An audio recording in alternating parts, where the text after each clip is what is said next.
I've heard that children's names are filled with their parents' love. But my name is Jessica, and I heard that my mother named me this as soon as she found out I was a girl. How can Jessica hold her head up in front of others with this name? Let's change it. If I can't name her Jessica, I will end it all. There was no other way, so everyone had to let Mary have her way. This name carried all of my mother's resentment towards me, but I didn't blame her.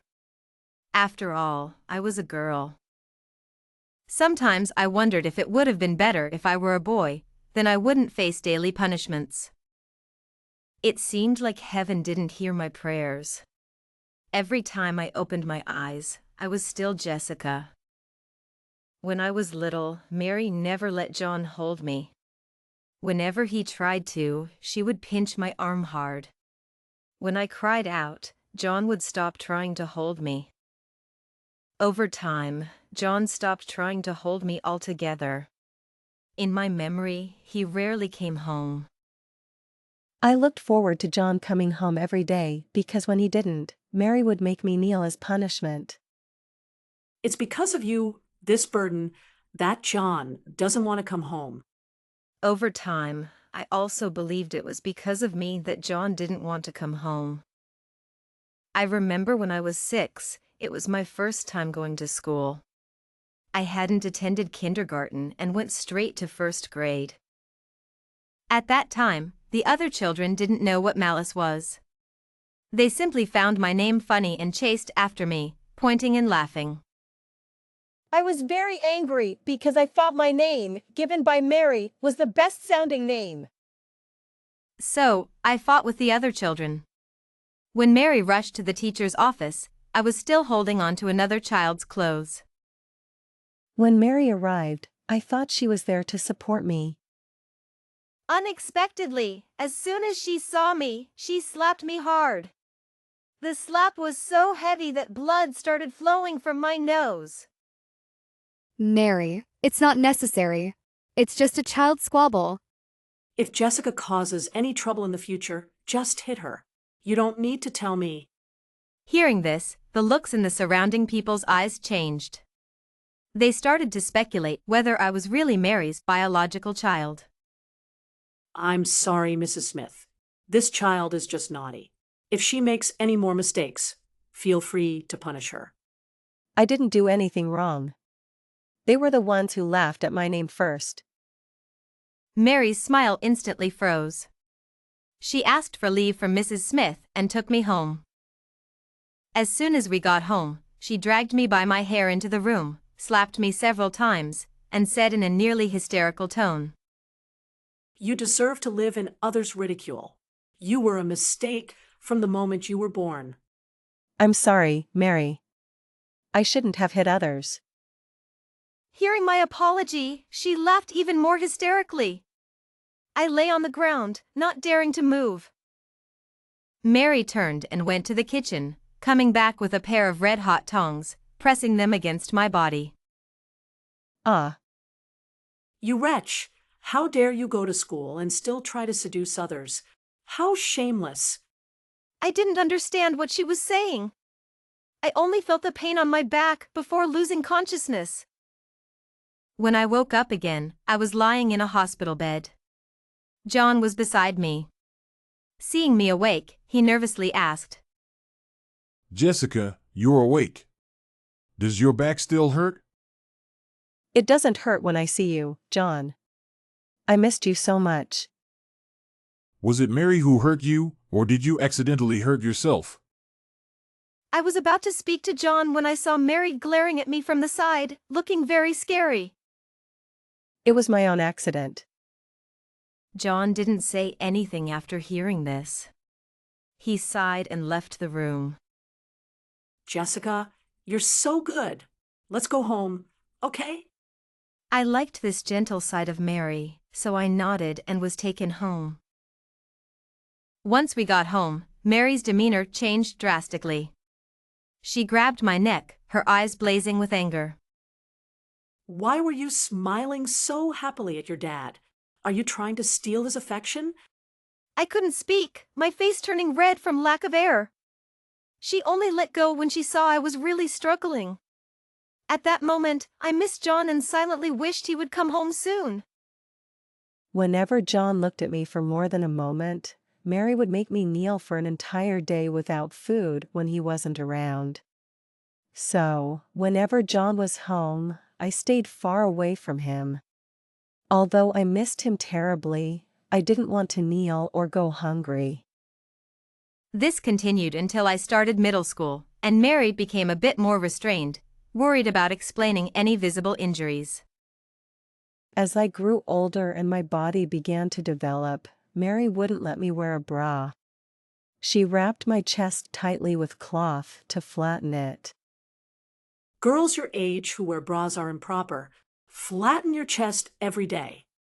I didn't know what improper meant, I just knew I had to listen to Mary, so I nodded in confusion. But the cloth was uncomfortable and not breathable.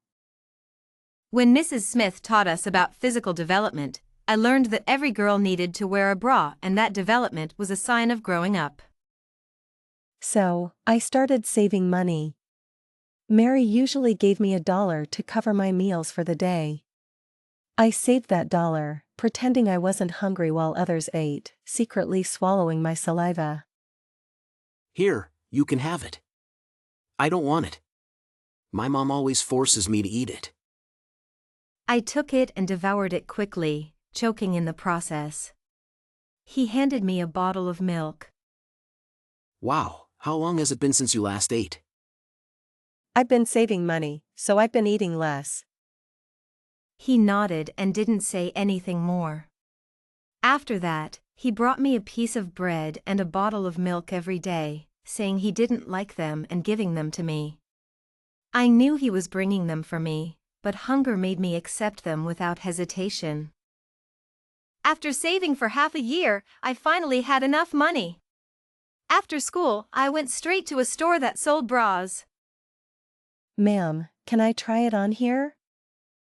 Of course, dear. This is the latest trend. You look so pretty. You'll look even better in it. In the fitting room, I carefully took off the cloth and put on the bra I had longed for.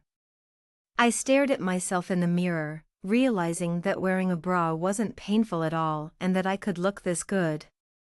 I stayed in the fitting room for a long time, but eventually, I wrapped the cloth back around my chest and hid the bra in the deepest part of my school bag, where no one would find it. I left the store, satisfied, and walked home. I observed Mary carefully for several days to make sure she wouldn't notice if I took off the cloth. Then, excitedly, I put on the bra. Mary had been acting strange lately, not paying as much attention to me as usual. I didn't think much of it, just felt happy that she wasn't watching me all the time. A few days later, I came home from school to find Mary sitting in the living room with a grim expression. My heart sank. She smiled and waved me over. Every step from the door to the living room was shaky. Kneel. Mary held the bra I had hidden under my pillow and cut it into pieces, throwing it into the trash. Why? It was the first time I had ever defied Mary, and it came with a heavy price. The strength difference between adults and children is significant. Mary, who had been doing farm work for years, was much stronger than me.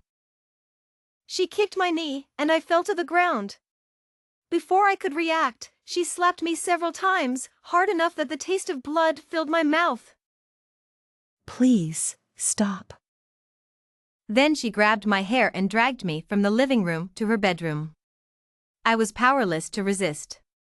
She held me with one hand and took a long whip from behind the door with the other. No, please. The next second, the whip landed on my body. I wanted to run, but I couldn't get up. The whip seemed to have eyes, landing precisely on my body every time. Why are you so shameless? Secretly buying underwear to seduce someone. You worthless girl. Why don't you just disappear? I should never have given birth to you. Who are you trying to attract? Hearing these insults, my body hurt, but my heart hurt even more.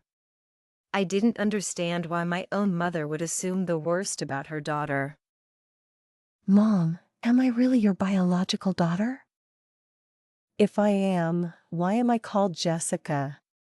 Do you know how much bullying I've endured because of this name?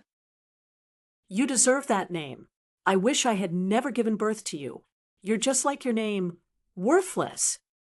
I didn't speak again. Her words pierced my heart. I lay on the ground for a long time.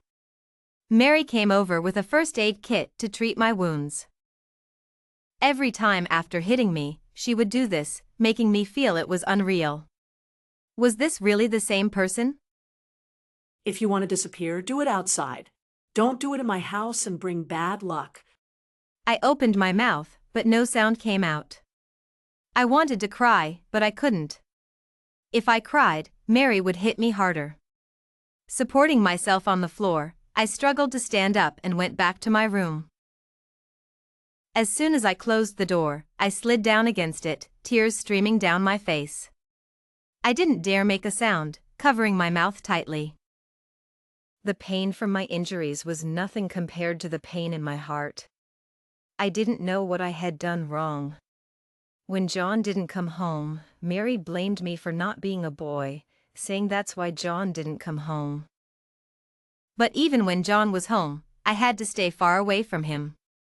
Otherwise, after he left, I would be reprimanded again. I had tried to run away, but without an ID or money, and being too young to find a job, no one would take me in. I eventually fainted from hunger on a park bench. A kind person passing by took me to the police station. Jessica, you almost scared your mother to death. Where did you go? The police notified Mary, who rushed in, hugging me and crying. You almost scared me to death. Where did you go? I would have preferred her to hit me right then, rather than pretending to be a loving mother, which was disgusting. The police lectured me and then let Mary take me home. On the way home, she was silent and gloomy. I was a bit scared, imagining my fate. Sure enough, as soon as we got home, Mary showed her true colors. She grabbed my hair and slammed my head against the wall. She was very strong. Stop, please! Blood covered my face, but she didn't stop. She kicked my stomach, and I rolled on the ground in pain. Run away if you have the guts. If you can't find a job, go sell yourself. My heart shattered, feeling a real, piercing pain. To stop my tears, I closed my eyes tightly. Mary took a few days off for me. Every time she hit me, she would take time off for me, afraid others would see my injuries. Dad, it's me. Oh, Jessica, what's up? Dad, when are you coming back? I miss you. Mary is not good to me. Can you take me away, Dad? He was silent for a while, then laughed awkwardly. Jessica, I'll come back when I can. I really can't leave right now. After hanging up, I collapsed on the sofa. I knew John wouldn't come back because they were divorced. I had found a divorce certificate in the drawer, belonging to John and Mary. No one had told me, and I had no choice in the matter. Since their divorce, Mary had blamed everything on me. She hated that I was a girl, that I couldn't keep John. But Mary, if I had a choice, I would never want to be your daughter. As I grew older, Mary became even more unrestrained. There was a room in our house, completely dark, without any light. This room was specifically prepared for me.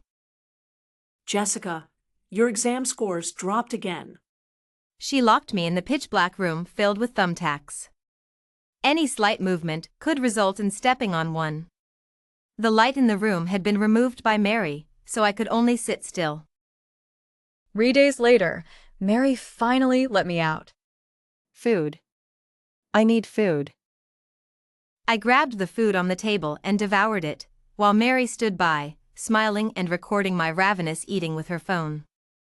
From then on, fear drove me to study and do practice papers day and night, barely meeting Mary's standards. And my second year of high school, got my first period. Since the school teachers had talked about it, wasn't panicked at all. Ran home to tell Mary. Mary, I got my period. Use these tissues. Sanitary pads are too expensive for you. I silently took the tissues to the bathroom.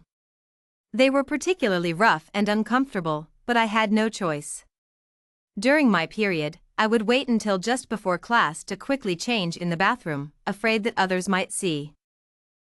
Any day, I had a stomachache at school. Emily noticed and brought me a cup of hot water. Is it your period? Go check in the bathroom. She handed me a sanitary pad. In the bathroom, I confirmed it was indeed my period. I held the sanitary pad in my hand, reluctant to use it. It has a fragrance. In the end, I couldn't bring myself to use it.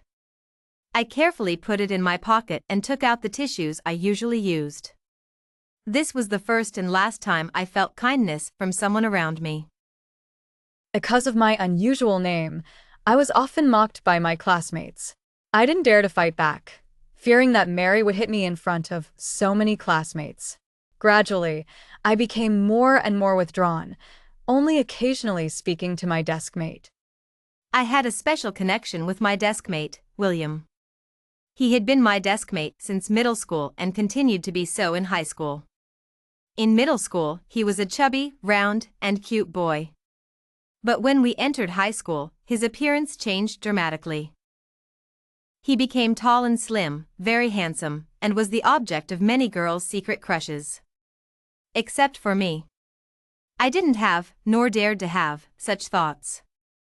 But because he mostly talked to me, some senior girls were unhappy. Jessica, you really live up to your name, you cheap girl. They often bullied me, dragging me to the student dormitory, slapping me and mocking me. Does your mom know you're acting so shamelessly at school? Today we'll teach you a lesson on behalf of your mom. They pressed a cigarette butt against me, making me cry out in pain. Are you trying to seduce William with your cries? Do you scream like this in a man's bed too? They poured a bucket of ice water over my head, soaking through my sweater and into my body. I crouched in the corner, shivering. Seeing me like this finally made them happy. If you tell William, you're done for. Then they left. I wiped my tears, composed myself, and returned to the classroom. William saw my disheveled state and frowned. Did someone bully you? You, stay away from me. William seemed to understand something and remained sullen for 2 whole periods. In the afternoon, he took a leave of absence and didn't return until the next day. I'm sorry for getting you involved. Don't worry, they won't bother you again. Later, I found out that he had asked around the school and found the girls who bullied me. Every night, William splashed red paint on their doorsteps. He even bought funeral wreaths, scaring them out of their wits. He gathered a group of people to block their way to school and dragged them into an alley to give them a beating. From then on, rumors about William and me started spreading at school. The most outrageous one was that we had a child together.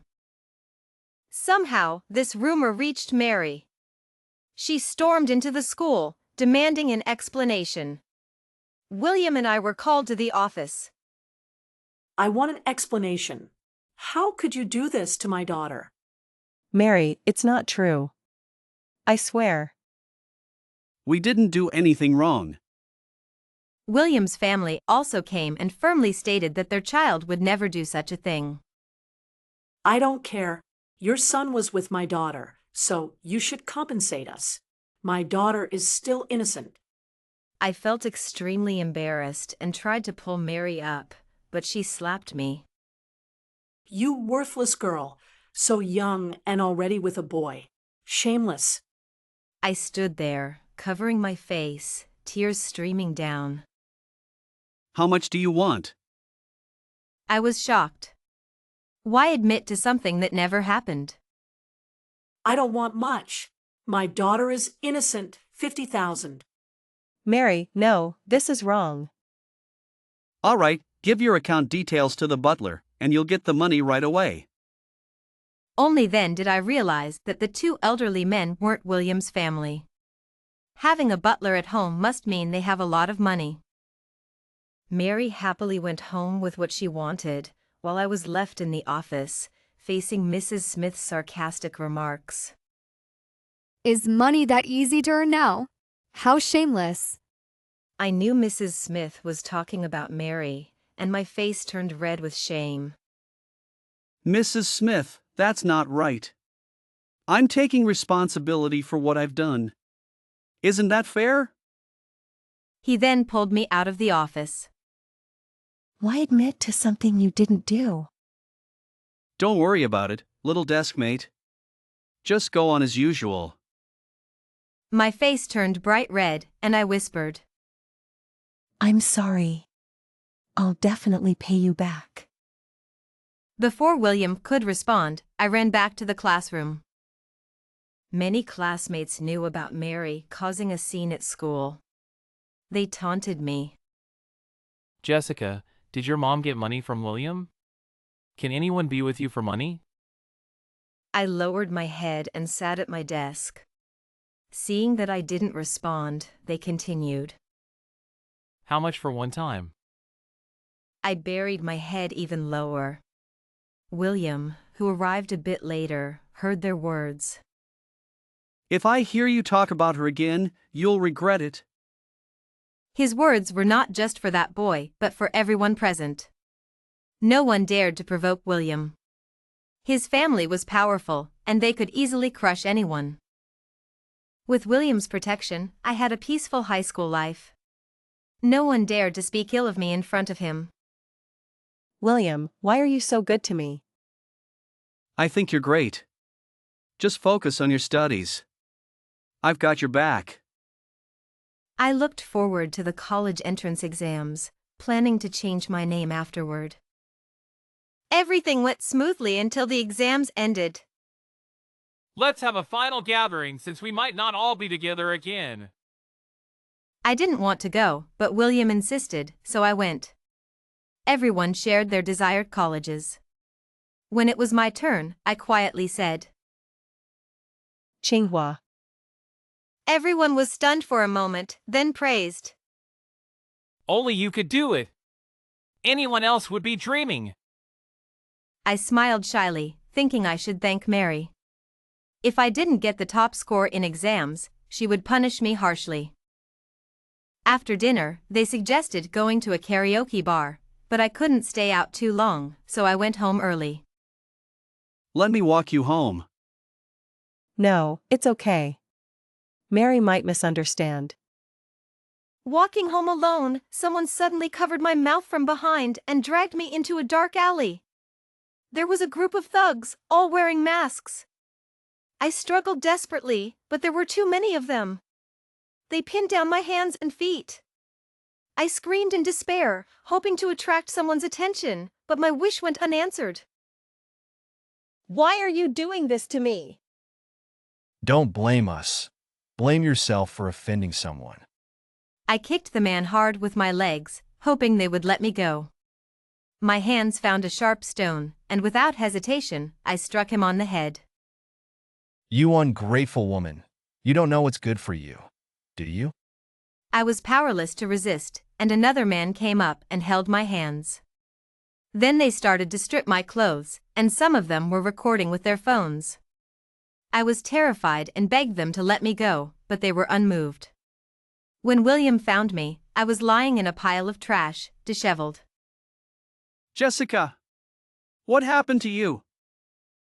It turned out that William had sent me a message, and when I didn't reply for a long time, he got worried and came looking for me. William carefully lifted me out of the trash pile. I'm so sorry, Jessica. This is all my fault. William, the video. I swear, I will find the person behind this and make them pay. After getting me into the emergency room, William squatted in a corner, praying that I would be okay. An hour later, the doctor came out. Doctor, how is she? From the wounds, it's quite serious. Is she going to be okay? The patient is not cooperating with the treatment and needs a guardian's signature. Can I sign? It needs to be a legal guardian. Hearing this, William quickly found someone to bring Mary over. She arrived quickly, signed the papers, and asked William, "Did you do this to her?"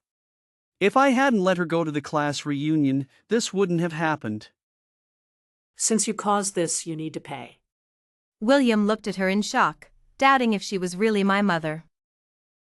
"Hurry up and pay 10,000, or I'll accuse you of assault." I'll transfer the money to you tomorrow. Soon, the doctor pushed me out. I lay on the hospital bed, my eyes vacant. William held my hand tightly. Don't worry, I will get justice for you.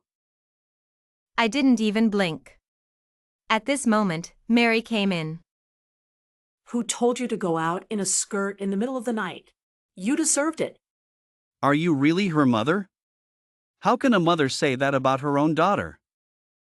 "I was hoping to get a bride price when you grew up, but now no one will want you. Don't call me Mom anymore. Go wherever you want. I don't have a daughter as disgraceful as you." William, afraid that her words would further upset me, had someone take her away immediately. Mary packed all my things and threw them at the hospital room door. "Don't come back to my house. You're bad luck." Then she walked away without a care. If it weren't for the fact that no one else could take care of me, William would have rushed out to confront her. For the rest of my treatment, Mary refused to sign any papers, essentially abandoning me. She called John, who always had the same response. "I'll visit her when I'm not busy. I really don't have time now." This girl is really unfortunate. William didn't sit idle either. He had reported the incident to the police as soon as he found me. He also searched for the culprits himself. The small-time thugs were easy to find, and with the surveillance footage from that day, the police identified 5 of them. Through DNA comparison, they confirmed they had the right people. The police immediately notified William and Mary. When William and I arrived at the police station, Mary was already there. "How much compensation if we settle?" 300,000, but we don't recommend settling. We can't settle. You don't care about her, so why are you here?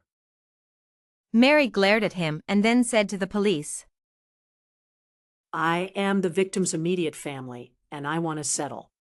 William wanted to stop her, but I gently tugged at his sleeve and shook my head. He immediately understood what I meant and reluctantly took me home. Since Mary had kicked me out, William rented a place and moved in with me. From the incident until now, I hadn't spoken a word, and William didn't force me. After returning home, I stayed in bed most of the time, rarely getting up, and cried every day. William patiently comforted me until I was willing to eat. After Mary signed the settlement papers, those thugs were released on bail. William found people to teach them a lesson. Through threats and bribes, they all confessed. From the photos, William recognized who it was. It was a girl named Hannah, who came from a somewhat wealthy family. Hannah had been pestering William before, and after he scolded her, she rarely appeared in front of him. Who knew Hannah would be so crazy, even involving his deskmate? William was devastated. He handed her a hotel room card, and Hannah eagerly accepted the invitation. What she didn't know was that there were 5 strong men waiting for her in that room. "Stop, William! What you're planning to do is illegal. I know you're upset for me, but we can't break the law." But she deserves to pay for what she did. It doesn't matter. We can't stoop to her level. What I didn't expect was that even though William didn't go, Hannah still faced her consequences. She was targeted at a nightclub and reportedly suffered greatly. William put everything aside and stayed with me wholeheartedly. My temper worsened, and I often knocked over the meals William brought me. But he patiently brought the food again and again. I hit and kicked him, telling him to leave, but he always comforted me kindly. Once, when he wasn't paying attention, I drank something harmful from the kitchen. By the time he realized something was wrong, I had already lost consciousness. William was trembling all over as he rushed me to the hospital. The doctors pumped my stomach, and I survived, but I felt like I was already gone. Maybe I had already died, under the scolding of my parents, in the dark garbage heap. When I woke up, William held me tightly, choking up. Shall we see a doctor? William took me to see a psychologist, who said I had depression. I didn't believe it. But William took it seriously. He brought home a lot of medication and coaxed me to take it every day. I mechanically swallowed the pills, as if just completing a task. William, why are you so good to me? In middle school, I sat next to you. You looked so cute when you watched me eat and swallowed your saliva. From the moment I gave you bread, I started liking you. I thought to myself, this girl is so pretty, I must win her over. After that, I always asked Mrs. Smith to switch seats to be next to you. I knew you would definitely go to the best high school, so I worked hard to get into the same school as you. Every encounter after that was carefully planned by me, just to see you. I never expected that William had always liked me. Like all the girls who liked William, I silently liked him too, but I never dared to let anyone know. What about you? Do you like me, even just a little bit? I remained silent. The hope in William's eyes gradually turned to disappointment, but he still patted my head. It's okay, you don't have to like me. William, I want to change my name. William supported all my plans as always. When Mary was packing my things, she threw the household register to me. On my 18th birthday, William took me to change my name. I became Jessica because William said I was great. That day, I was especially happy. I played all over the city and ate all the things I had never tried before. Mary lied to me, junk food was delicious too. When we got home, I put my sleeping pills into William's food and watched him eat it. 20 minutes later, the medicine took effect, and William fell asleep on the sofa. I kissed his face, left him a note, and then turned to leave. As I closed the door, William opened his eyes, tears streaming down his face. Silly girl, you can't even drug someone properly. I saw through it right away. If living is so painful for you, I'll let you go. I didn't know William had woken up. I climbed up to the rooftop, standing there, thinking. Will Mary cry for me? I was born as Jessica, but I didn't want to leave with that name. Now I am Jessica, William's Jessica. I closed my eyes and resolutely jumped. With a thud, I landed face down, my body sprawled out. Instantly, a crowd gathered around, pointing and talking about me. Some screamed, and others called for an ambulance. William heard the commotion downstairs, but he didn't move. He was afraid to see my body. He sat on the sofa, reading my note. William, I'm going back. See you in the next life. William, don't cry. Thank you.